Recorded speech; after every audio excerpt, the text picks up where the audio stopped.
Po sa aking co-preacher, Brother Ray Rimano, tayo po ay sama-sama pong manalangin. Hallelujah. Dakila't mapagpala namin Ama Diyos sa makapangyarihan sa lahat. Sa panang panalangin ng aming minamahal, kinagalang Evangelista, Wilista Talameda, and Prophet of our loving there is Jesus. Kami nagpapaabot ng aming taus-pusong pagpupuri. Pasasalamat o Diyos sa paglangis niyo po sa bawat yugto na aming sinagawa. Mula malapay noon sa mga makalangit na awitin o Diyos, sa mga buhay na mga patotoo, sa mga awitin ng mga awit. Tigit o Diyos, pinapasalamatan po namin ang pagkilos ng iyong banal na presensya, banal sa aming pag-aaral ng Ebanghelyo ng Kaligtasan. Gamitin niyo po na dalo yung pagpapala, ibang lingkod sa ganakang wala kong magagawa. Patuloy niyo po kami malapay noong kahabagan. Sa inyo man po kami nasumpungan sa aming pagkukulang, pagkakamalit, pagkakasala. Hiningi po namin ito ng kapatawaran. Kaya o Diyos, pagpalain niyo po kaming lahat malapay noon sa inyo mabang lingkod. Ikaw po malapay maglagay ng mga salita. Lakipan niyo po ng kapangyarihan pag-ibig o Diyos. Ito po sa madalangin namin sa matamis at makapangyarihan pangalan ni Jesus aming sinasaway. Amang banal ang lahat ng uri ng mga hadlang, ang bilipan daw at hindrance says cast out right now in the mighty name of Jesus. Praise the Lord. Praise God. God bless po at makabalik po kayo sa inyo po mga inuupuan at tayo po ay mag-aral na maikling pag-aaral ng banal na salita ng ating pinakamamahal na Hesus Kristo. Aking pinapaabot sa hapong ito ang mataas na pagpupuri, pagsamba at pasasalamat sa ating pinakamamahal na Hesus Kristo. Dobleng paggalang po sa ating buting Evangelista, Wilty Estrada Almeda, and a blessed memory to our beloved Stam Pastor Linus Almeda, sa mga beloved children, sa aking mga kapamagagawa. Isang magandang hapon po sa ating pumakapatiran. Ang papuri, pagluwalhati, minsan pa sa ating dakilang Diyos. At mga kapatid, sa ating pong panahon ngayon ay ang tao ay makita po natin na sila po ay malayo po sa daan patungo po sa katwiran o patungo po sa pangako ng Diyos na langit. At sabi nga po mga minamahal ng banal na kasulatan, buksan po natin ang Mateo kapitulo 24 talatang 35. Sabi po rito, ang langit at ang lupa ay lilipas, datapwat ang aking mga salita ay hindi lilipas. Ito po mga minamahal ay mismong sinalita ng ating mahal na Panginoon. Ang langit at ang lupa ay lilipas, datapwat ang aking mga salita ay hindi lilipas. Ibig sabihin mga minamahal, ang langit at ang lupa na ating pong ginagalawan at nakikita, ito raw po ay mawawala. Yung tinatawag na paggunaw ng mundo, yung end of the world. At ito po hindi na po lingid sa tao. Alam na po ito ng lahat ng tao na magkakaroon po ng paggunaw o katapusan ng mundo. Ngunit bagamat alam po nila mga minamahal na meron pong katapusan ang mundo at merong paglipas ng mundo, ay kanila pong wala po silang kaalaman kung kailan po ito darating, kung kailan po ito magaganap, at wala po sa kanila ang tinatawag na paghahanda dahil hindi nga po nila ito alam mga minamahal. Bagamat ang alam po nila magugunaw ang mundo at pag ito'y magkaroon ng paggunaw, tapos na po ang lahat. Hindi po mga minamahal. Kundi bago po dumating o bago po mga minamahal maggunaw o gunawin ang mundong ating ginagalawan ng ating dakilang Diyos, ay tayo muna raw po ay kukunin po niya. Kaya nga po ang sabi ng banal na kasulatan dito po sa 2 Peter chapter 3 verse 10, papaano po ba gugunawin o paano po ba lilipas? Paano po ba lilipas ang langit at ang lupa? Sabi mga minamahal ng ikalawang Pedro kapitulo 3 talatang 10. Ikalawang Pedro kapitulo 3 ang talata 10. Datapwat darating ang araw ng Panginoon na gaya ng magnanakaw, na ang sangkalangitan sa araw na yaon ay mapaparam na kasabay ng malaking ugong, at ang mga bagay na sa langit ay mapupugnaw sa matinding init, at ang lupa, ang mga gawang nasa lupa ay mapawang masusunog. Amen. Purihin ang ating dakilang Diyos. Bago po natin mga minual ulitin ang talatang ito, meron po kasing nagtuturo na hindi po gugunawin itong mundo. At ang mundong ito ay gagawin daw pong paraiso. Ito raw po yung gagawing langit. Pero sabi ng banal na kasulatan, datapwat darating ang araw ng Panginoon na gaya ng magnanakaw, na ang sangkalangitan sa araw na iyan ay mapaparam, nakasabay ng malaking ugong, at ang mga bagay sa langit ay mapupugnaw sa matinding init, at ang lupa at ang mga gawang nasa lupa ay pawang masusunog. So sabi rito, ang langit at ang lupa raw po ay pupugnawin at susunugin. Pero wag po tayong magtataka mga minamahal, dahil sabi rito, langit at ang lupa ay pupugnawin sa matinding init.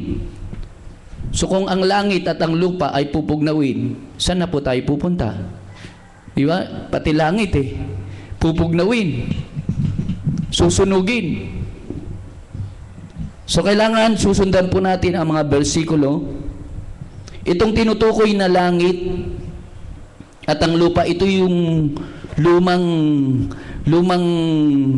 tinutukoy na lupa at langit, yung ating mundong ginagalawan. Kasi bulot na po ito sa kasalanan Itong ating nakikita, langit na yan. Ha? Hindi ito, bubong po pala ito. Ha? Pag tingin natin dyan, langit yan, langit. Langit at lupa. So yan ay pupugnawin sa matinding init.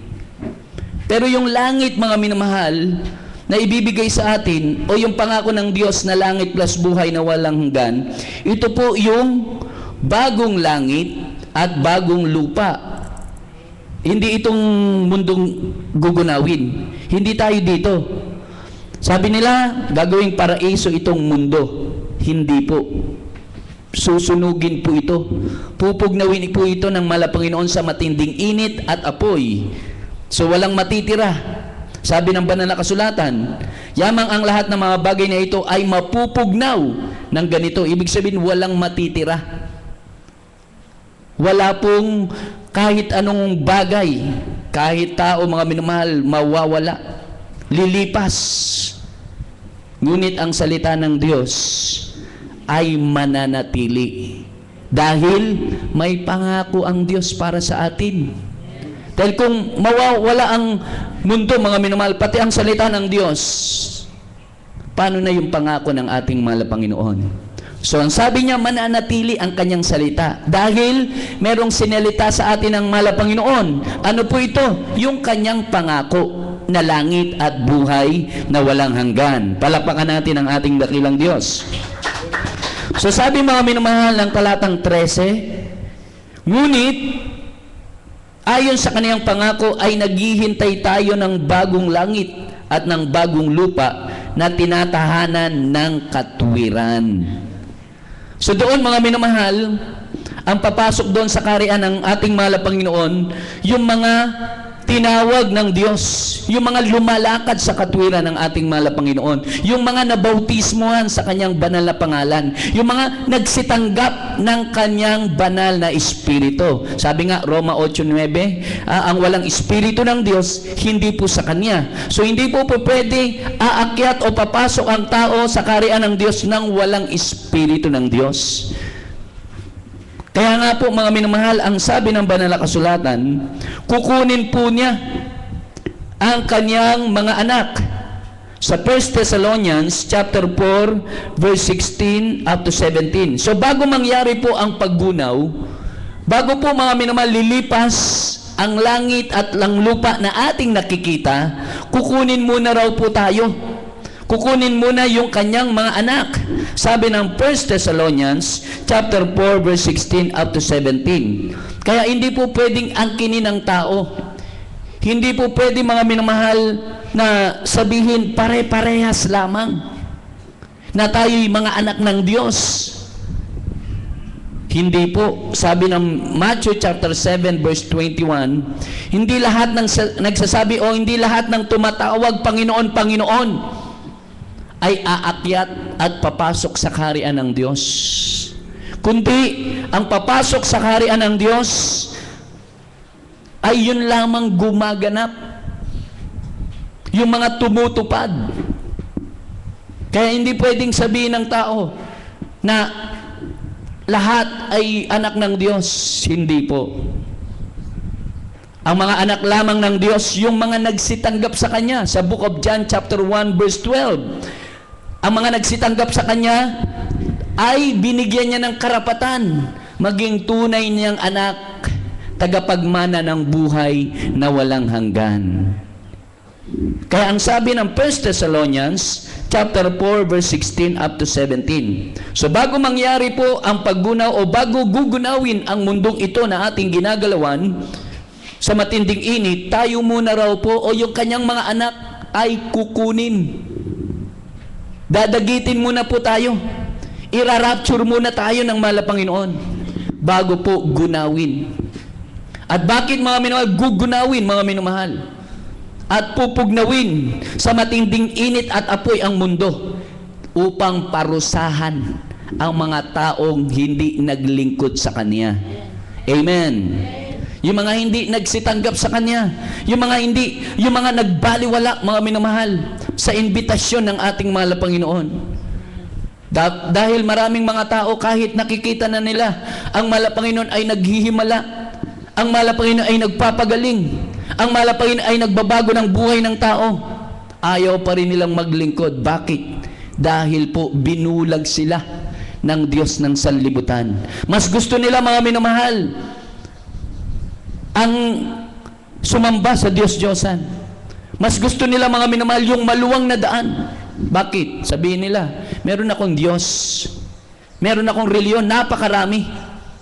Pag tumawag ako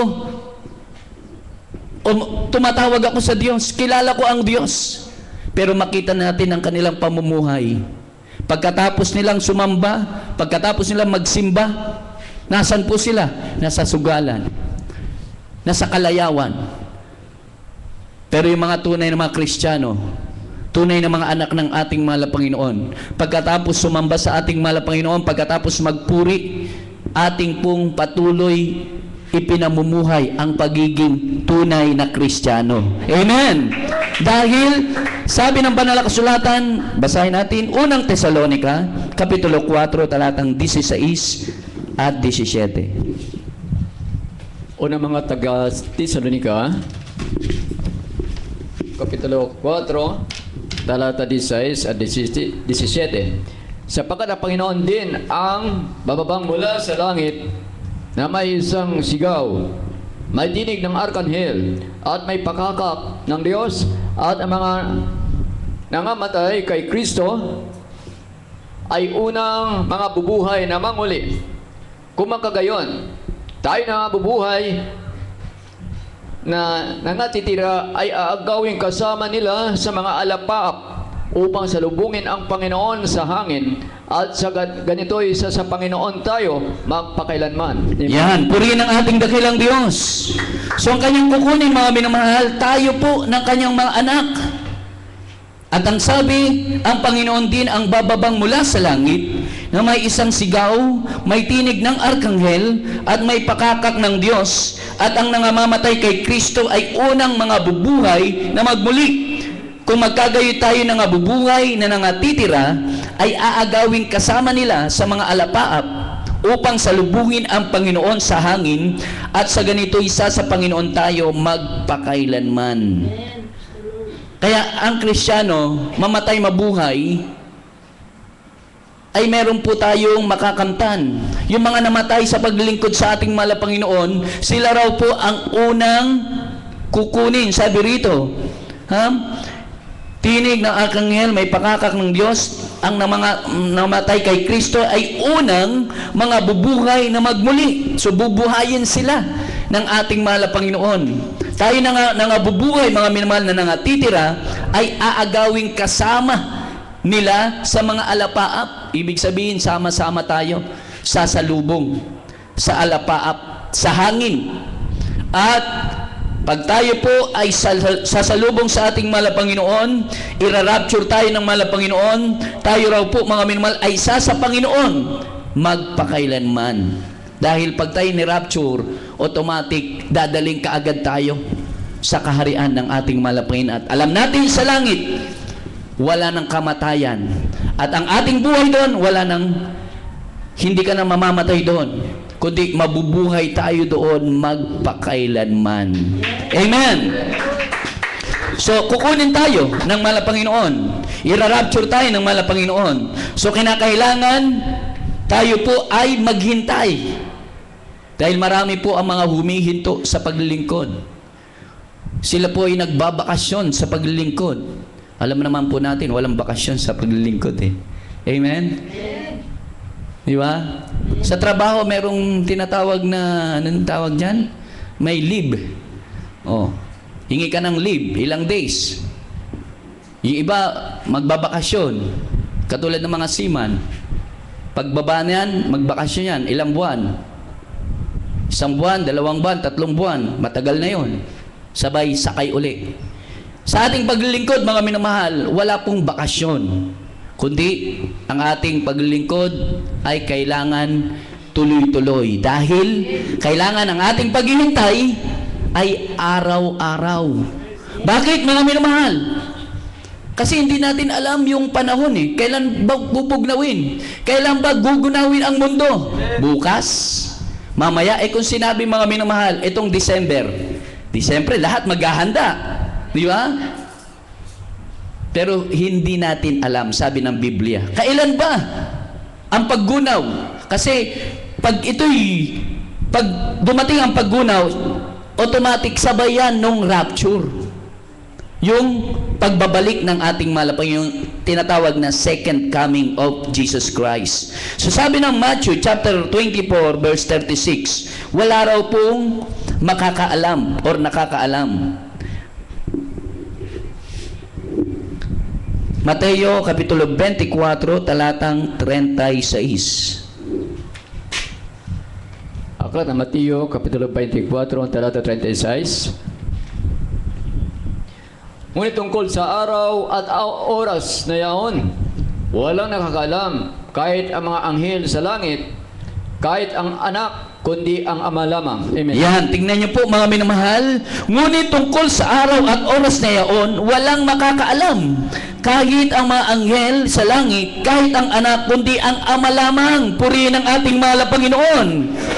So ang langit at ang lupa ay lilipas. Kailan? Hindi natin alam ang oras. Hindi natin alam ang panahon. Dahil pag ito'y ginunaw na mga minamahal, automatic tayo naman po ay i-rapture. I-rapture tayo ng mahal na Panginoon, sabay paggunaw ng mundo. Kaya walang nakakaalam. Kaya nga po mga minamahal, ang mga Kristiyano ay kinakailangang maghanda. Sa huling talata mga kapatid, basahin po natin Matthew chapter 24 verse 44. Kaya nga kayo'y magsihanda naman, sapagkat paririto ang anak ng tao sa oras na hindi ninyo iniisip. So kailan mga minamahal ang paggunaw, kailan ang pagbabalik ng ating mahal na Panginoon, hindi natin alam ang panahon. Hindi natin alam ang oras. Kaya ang sabi ng mahal na Panginoon, kaya nga kayo'y magsipaghanda naman, sapagkat paparitong anak ng tao sa oras na hindi ninyo iniisip. Ibig sabihin mga minamahal, yung nagkatawang tao, sino po ito? Ang ating pinakamamahal pa Jesucristo. So paano tayo maghanda mga minamahal? Katulad ng mga nagbe-birthday, di ba? Bago po yan mag-birthday, birthday ko itong September 25, halimbawa. Pinaghahandaan na po yan. Ano bang handa ko? Masarap na maihanda. Fried chicken, di ba? Yung iba ayaw na magluto. Sige, isang daang Jollibee, Chicken Joy.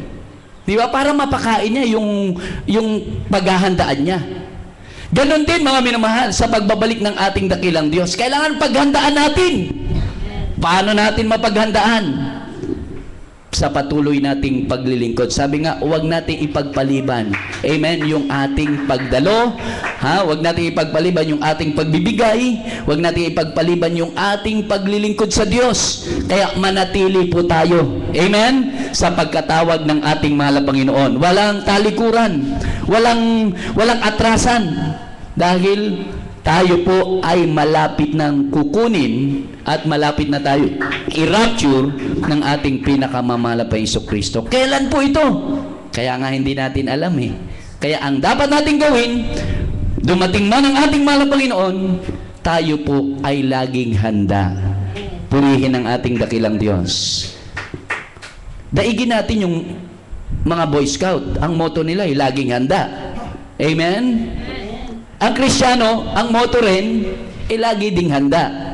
Para anytime babalik mahal ang Panginoon, bukas, mamaya, sa isang linggo, sa isang buwan, sa isang taon, nananatili tayo sa paglingkod. Dahil ang kukunin ng mahal ang Panginoon, yung mga naghihintay sa Kanya. Kukunin ba niya yung hindi naghihintay? Hindi. Katulad ng limang virgin sa Biblia. Yung iba, di ba? Yung 5, hindi handa. Yung 5, handa. O sino yung nakapasok? Nung dumating po yung ikakasal, yung 5 na mga wise, handa. Yung mga hindi, mga minamahal, pagdating nila, kasi wala silang ilawan eh. Wala silang yung langis. Para doon sa kanilang ilawan. Pagbalik nila, kasi bumili sila eh. Para makapaghanda, wala na. Dumating na ang mahal na Panginoon. O dumating na yung ikakasal. Ganun ang pagbabalik ng ating mahal na Panginoon, hindi alam ng tao. Kaya kailangan paghandaan natin. Kaya yung ating paglilingkod, nananatili tayo sa paglilingkod, dumadalo tayo 3 times a week, itong ating Bible study, midweek service natin sa lugar pong ito po'y tanda ng ating paghahanda. Amen? Purihin ang ating mahal na Panginoon. Kaya be wise, maging matalino. Dahil ang mga tao ngayon, hindi po handa. Hindi nila alam, mga minamahal, kung kailan babalik ang mahal na Panginoon, pero tayo alam natin. Kailan? Hindi bukas, hindi sa isang taon, hindi sa isang buwan, kundi pinaghahandaan. Purihin ang ating mahal na Panginoon. Mga kapatid, tayong lahat ay umawit. Papurihan natin, pasalamatan natin ang ating dakilang Diyos. Umawit tayo ng papuring awitin para sa kalwalatian, karangalan, sa ating pinakamamahal na Panginoon, dahil malapit na ang langit na ating hinihintay sa muling pagbabalik ng ating dakilang Diyos. Awitin natin, darating ang panahon.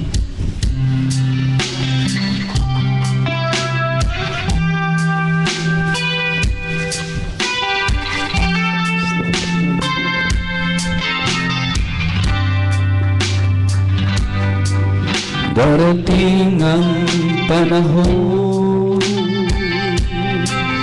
si Jesus ay babalik.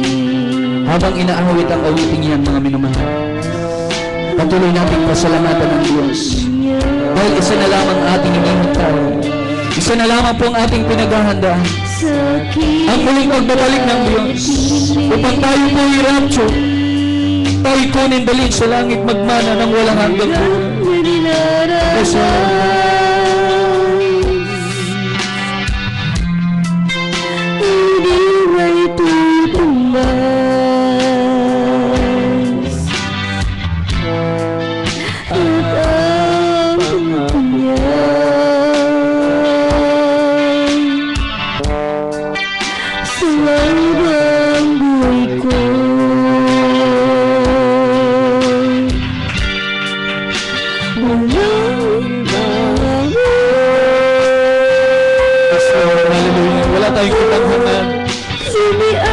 kasama ang mahal na Panginoon sa kalangitan.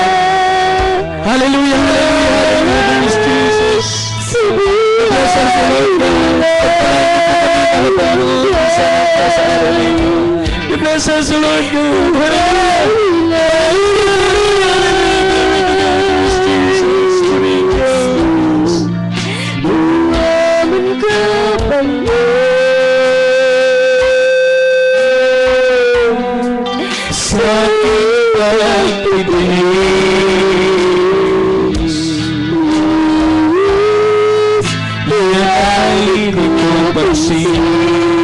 Sapagkat siya'y sa pangako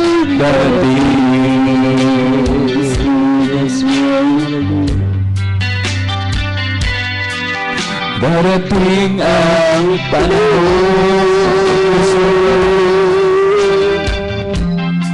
sa Jesus ay mababalik. Hallelujah!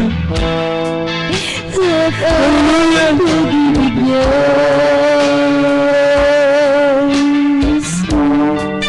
Sa aking mananatili, hirap na ninananas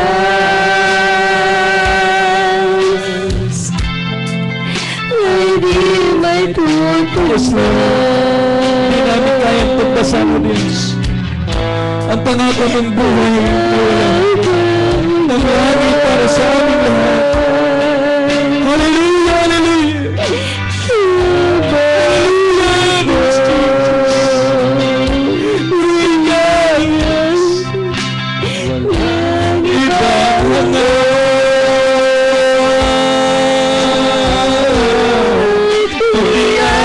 Kasama ka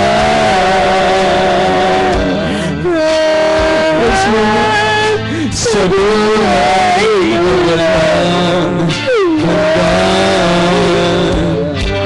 O magpapagpapalit Muhammad papalit sa aking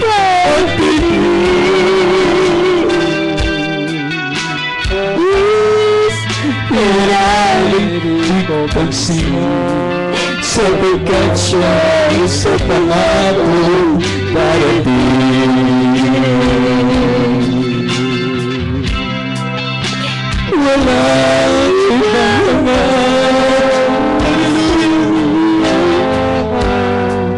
kundi ang makasama ka.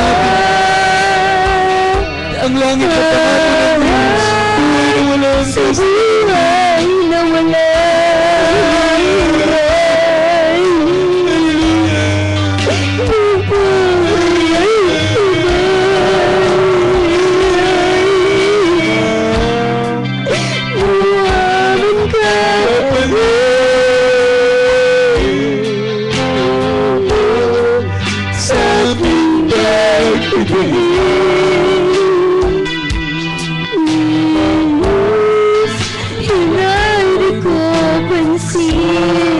sapagkat siya'y sa Hallelujah! Patuloy tayo kumain. Hallelujah!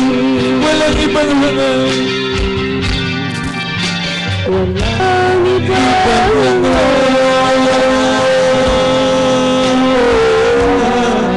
kundi ang Magkasama ka. Yes, Lord. Mga minamahabang inaawit. Hallelujah! Patuloy natin mga minamahal kamangin ang matamis na presensya ng ating mahal na Panginoon. Ituhag lang ang ating bilang. Kasama natin ang mahal na Panginoon. Nalulugod ang mahal na Panginoon sa ating ginagawa. Pagpupuri, pagsamba sa Kanya. Glory to God. Hallelujah!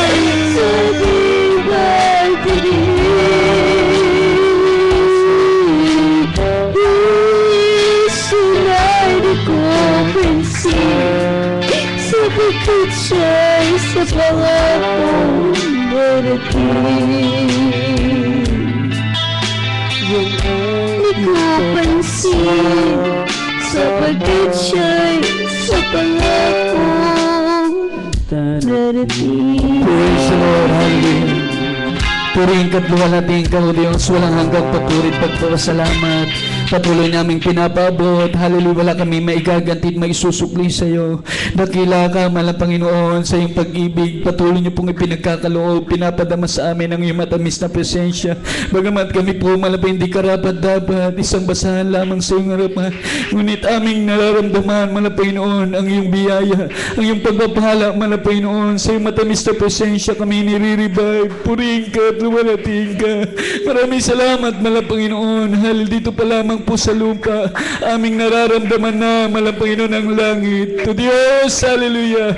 Purihin ka, magpakailan-kailan pa man. Thank you so much, dear Jesus. Hallelujah, hallelujah. Mga minamahal, patuloy tayong dumako sa ating mga pangailangan. Humiling tayo anuman po ang ating mga kahilingan, kagalingan ng karamdaman, kalutasan ng mga problema. Hallelujah, tayo po'y palakasin, tayo po'y revive, tayo po'y patatagin hanggang sa pagbalik ng ating mahal na Panginoon. Hallelujah, tayo po'y maratnan, patuloy gumagana, patuloy po sa paglingkod. Ipatong ka ng kamay sa parting may karamdaman. Kung kayo po'y nanghihina, lupaypay, dalawang kamay niyo pong itaas. Hallelujah, sama-sama po tayong dumalangin, mga minamahal. Hallelujah, tayo po ay magsisi, magsumamo, magpakumbaba sa ating mahal na Panginoon. Mapagpala naming Ama, Diyos na makapangyarihan sa lahat. Sa pangunang panalangin ng aming buting Evangelista, Wilistad Almeda, narito po kami, mahal na Panginoon, patuloy nagpapakumbaba. Patuloy po, mahal na Panginoon, hallelujah, nagsusumamo sa iyo. Humingi po kami ng habag. Patawarin niyo po kami sa aming mga pagkakamali at pagkakasala. Patuloy po naming pinupuri at niluwalhati, O Diyos, ang banal mong pangalan. Mahal na Panginoon, hallelujah, sa oras na ito, narito po ang iyong mga anak, mahal na Panginoon, hallelujah, sa inyong mga banglingkod, sabay-sabay namin sinasaway ang lahat ng uri mga kalamdaman, amang banal katulad ng cancer, leukemia, TB, diabetes, lupus, goiter, hallelujah, hallelujah, stroke, high blood, diabetes, anemic, cast out, cast out, cast out, in the mighty name of Jesus. Gumaling ka sa pangalan ng Jesus, sa pangalan ng Jesus. Problem resolved, vices begun, infirmities, cast out right now in Jesus' name. Be strong, give us strength, O Lord, and we claim the victory in the mighty name of Jesus. Praise the Lord. Praise the Lord. Hallelujah.